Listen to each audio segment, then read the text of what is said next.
I started writing about the West Bank in 2011. I had been assigned by Harper's Magazine in the fall of 2010 to write a piece about the role of water in the Israeli occupation, and ended up not going there until March of that year, by which time the Arab Spring was underway. The Tahrir protests had toppled the Mubarak regime in January. The entire region was in uproar.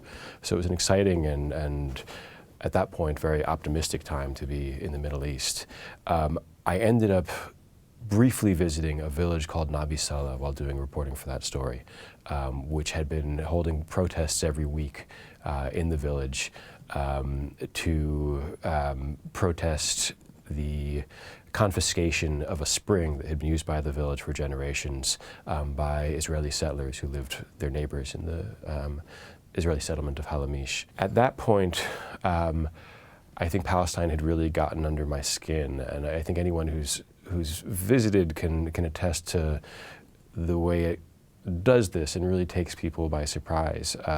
The hardships, which I'd done my homework. I knew what the place was like, at least abstractly, before I started going there.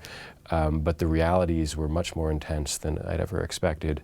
By which I mean both the concrete realities of the occupation, literally concrete, the wall, the checkpoints, soldiers everywhere, the settlements, but also something that really took me by surprise, which was the grace, and this is a strange word to use, but the ease with which people dealt with and struggled against these hardships in their daily lives. There's a humor and a warmth with which people kind of get by, that despite having worked in conflict zones all over the world, that in Palestine really took me aback and made me want to keep going there.